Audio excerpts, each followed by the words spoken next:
নমস্কার, আমি অন্বেষা। আজ তোমাদের সাথে 8ই ফেব্রুয়ারির গল্প শেয়ার করব। সেদিন ছিল রবিবার।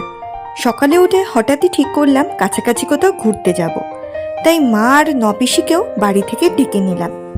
স্টেশন থেকে মা আর নপিসিকে নিয়ে টোটো করে আমরা সেদিন চলে গেছিলাম নৈহাটির দেবকে নাইস পার্কে। কৌস্তব আসছিল পেছনে পেছনে স্কুটি নিয়ে। আমি এই পার্কে আগেও এসেছি, তবে মা নপিসি আর কৌস্তবের সাথে এই প্রথমেই এলাম। এই পার্কের এন্ট্রি ফি ছিল 50 টাকা করে, তবে জায়গা অনুযায়ী দামটা একটু বেশি মনে হয়েছিল। এই পার্কটা অনেকটা মিনি ইকো পার্কের মতো তোমরা বলতে পারো, তবে ইকো পার্কের থেকে অনেকই ছোট।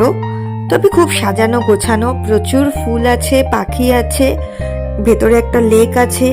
এই লেকে তোমরা বোটিং করতে পারো। ভেতরে আবার ভূত বাংলো আছে, ভুলভুলাইয়া আছে, কিন্তু এই সব কিছুতেই তোমাকে আবার আলাদা আলাদা এন্ট্রি ফি দিতে হবে। বাচ্চাদের খেলারও অনেক রকম জিনিস আছে। এই পার্ক ঘুরে আমরা চলে এসেছিলাম আমাদের বাড়িতে। সকালে আমি রান্নাবান্না করে রেখেই বেরিয়েছিলাম, তবে মারা এলে একটু জল মিষ্টি দিলাম। তারপরে আমরা লাঞ্চ খেতে বসে পড়লাম।